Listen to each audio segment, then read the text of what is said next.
Welcome student in another lesson of your geography that is water resources। तो आज मैं आपको जो वाटर रिसोर्सेज वाला लेसन है, लेसन नंबर 3 है जियोग्राफी का, उसको करवाने जा रहा हूँ। तो सबसे पहले क्या है कि water is a renewable resources. तो वाटर जो है रीन्यूएबल रिसोर्सेज है और इसको रिसाइकल करके हम इस्तेमाल कर सकते हैं, रिन्यू हो सकता है। 3/4 of the earth surface is covered with water but only A small proportion of it account for fresh water fit for use. तो इसमें से 3/4 हिस्सा जो है अर्थ का जो सरफेस है वो पानी से ढका हुआ है, लेकिन उसका थोड़ा सा ही जो हिस्सा है हम उसका इस्तेमाल कर सकते हैं एज ए फ्रेश वाटर, मतलब उसको खाने पीने के लिए, उसको सिंचाई के लिए, इरिगेशन के लिए इस्तेमाल कर सकते हैं। Some facts and figure. तो इसमें जो कुछ फिगर्स दी गई हैं, एक फैक्ट्स हैं पानी के बारे में, वो बताने जा रहा हूँ। 96.5% of the total volume of world waters is estimated to exist as ocean and only 2.5% as a fresh water. तो कहता है कि जो 96.5% जो टोटल वाटर है वो ओशन में है और ओनली जो 2.5% है वो फ्रेश वाटर है, जिसका हम अपने के लिए इस्तेमाल कर रहे हैं। India receive nearly 4% of the global precipitation and rank 133 in the world in terms of water availability पर पर्सन पर एनम। और भारत में 4% जो वो प्रेसिपिटेशन होती है in the form of rainfall या स्नोफॉल, तो उसका 4% ही होता है। और दुनिया में भारत का 133वां नंबर है अवेलेबिलिटी ऑफ, मतलब जितना पानी एक पर पर्सन अवेलेबल है हर साल। By 2025 it is predicted that large part of India will join countries or region having absolute water scarcity। तो कहता है कि 2025 तक भारत उन कंट्रीज़, उन देशों, उन मुल्कों और उन रीजन्स में शामिल हो जाएगा जहां पर पानी की सख्त कमी होगी। Water scarcity and need for water conservation and management. The lack of sufficient water as compared to its demand in a region is known as water scarcity। कहता है कि जो पानी की कमी होती है किसी भी क्षेत्र में, किसी भी एरिया में, जितनी डिमांड हो उसके मुताबिक पानी ना मिल पाए, तो उसको हम बोलते हैं water scarcity. Causes of water scarcity.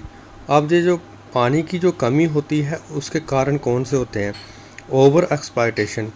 तो हम ओवर एक्सप्लॉयटेशन कर रहे हैं, मतलब पॉपुलेशन ज़्यादा हो गई है, तो उसके लिए खाने के लिए हमें इरिगेशन चाहिए।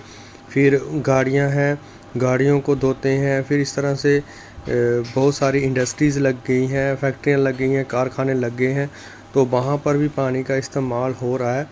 तो इस तरह से जो है ओवर एक्सप्लॉयटेशन हो रही है और पानी की स्केर्सिटी होती है। Excessive use and unable to access water. पानी का बेहद आशा इस्तेमाल हो रहा है और किसी इलाके में या कोई आदमी ज़्यादा इस्तेमाल करता है, कहीं पर नहीं होगा तो कम इस्तेमाल करेगा, इसलिए इसको बोलें unequal access to water. Large population. और सबसे बड़ी प्रॉब्लम है कि भारत की जो पॉपुलेशन है बहुत ज़्यादा है, उसके कारण जो है वाटर स्केर्सिटी की प्रॉब्लम जो है एग्जिस्ट कर रही है। नेक्स्ट है dam. A dam is a barrier across flowing water that obstruct, direct or retard the flow after creating a reservoir, lake etc। और डैम क्या होता है? डैम मतलब कोई दरिया चल रहा है तो उसके ऊपर हम कोई दीवार जैसा स्ट्रक्चर तैयार कर दें और पीछे उसके रिजर्वर बन जाए, उसकी लेक बन जाए, तो उस स्ट्रक्चर को हम क्या बोलेंगे? डैम। नेक्स्ट है वेरी इंपॉर्टेंट क्वेश्चन है, that is multipurpose river project. तो multipurpose river project large dam that serve several purposes in addition to impounding the water of a river and used later to irrigate agricultural field। तो कहता है कि multipurpose river project क्या होता है कि dam बनाया जाता है तो जिसका बहुत सारे जो है मकसद होते हैं कि एक तो वो पानी तो इकट्ठा करता है, स्टोर करता है वाटर मतलब खेती बाड़ी के लिए, लेकिन उसके अलावा उसके बहुत सारे जो है मकसद होते हैं पानी इकट्ठा करने के। फॉर एग्ज़ाम्पल इसने एग्ज़ाम्पल दी है सतलुज व्यास रिवर बेसन वाखरा नंगल प्रोजेक्ट एक्सेट्रा। तो सतलुज व्यास रिवर पर जो बनाया गया है तो वाखरा नंगल प्रोजेक्ट, तो इसके जो है बहुत सारे जो है फ़ायदे हमें मिल रहे हैं। तो advantage of multipurpose river project, अब ये जो मल्टीपर्पज़ रिवर प्रोजेक्ट होते हैं इसके क्या क्या फ़ायदे हैं।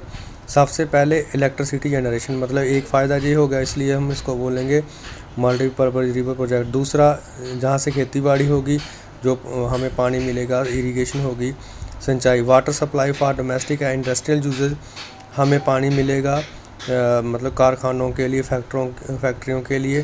फ्लड कंट्रोल, चौथा इसका फ़ायदा हो जाएगा फ्लड कंट्रोल। फिर रिक्रिएशन, वहाँ पर लोग घूमने फिरने के लिए, पिकनिक मनाने के लिए आएंगे। फिर इनलैंड नेविगेशन होगी और फिर फ़िश ब्रीडिंग होगी।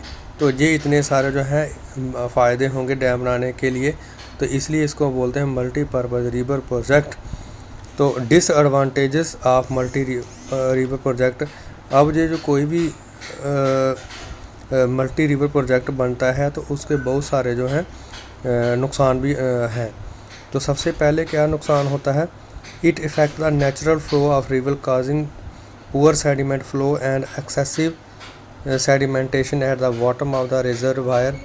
तो सबसे पहले क्या होता है कि जो कुदरती फ़्लो होता है किसी भी दरिया का तो वो कम हो जाता है, जिसके कारण जो सेडिमेंट फ़्लो होती है वो कम हो जाती है। जहाँ पर डैम बन जाता है उसके आगे कम हो जाएगी, और उसके जो पीछे वाला इलाका होगा जहाँ पर लेक बनी होगी तो वहाँ पर उसके नीचे तह में ज़्यादा जो है सिल्ट इकट्ठी हो जाएगी, मिट्टी इकट्ठी हो जाएगी। नेक्स्ट, इसका जो नुकसान है, it destroy the habitation for the river aquatic life. तो इस तरह से जब पानी का फ़्लो कम हो जाएगा तो जो भी दरिया के अंदर जो मछलियाँ होंगी, कीड़े मकोड़े होंगे तो वो ख़त्म हो जाएंगे। It submerge the existing vegetation soil if created on flood plains. तो अगर फ्लड प्लेन्स के इलाके में डैम को हम कंस्ट्रक्ट करेंगे तो वो इलाका जो है डूब जाएगा, जिसके कारण जो है वहाँ की जो वेजिटेशन होगी मिट्टी की वो ख़त्म हो जाएगी। It displaces the local people of the place where it is created. तो इस तरह से बहुत सारे जो लोग होंगे वो डैम की जगह से डिस्प्लेस हो जाएंगे, वो उस इलाके को छोड़ने को मजबूर हो जाएंगे। नेक्स्ट है, these are unsuccessful in controlling flood at the time of excessive rainfall. तो ये जो है नाकाफिल मतलब इसका कोई फ़ायदा नहीं है कि फ़्लड को ये कंट्रोल कम करता है। अगर ज़्यादा बारिश हो जाए तो फ्लड को कंट्रोल करना भी मुश्किल कर देता है। नेक्स्ट है, these project induce earthquake cause water borne disease and paste and pollution resulting from excessive use of water. तो लास्ट में क्या है कि ये जो प्रोजेक्ट हैं इसके कारण अर्थक्वेक आते हैं, वाटर बॉर्न डिजीज़ आती हैं और पेस्ट फैलते हैं, पोल्यूशन होता है, और अगर हम पानी का ज़्यादा इस्तेमाल करते हैं डैम को। इसी के साथ ये वाला जो टॉपिक ख़त्म होता है। कल मैं आपको कराऊंगा मूवमेंट अगेंस्ट मल्टीपर्पज़ प्रोजेक्ट। तब तक के लिए शुक्रिया।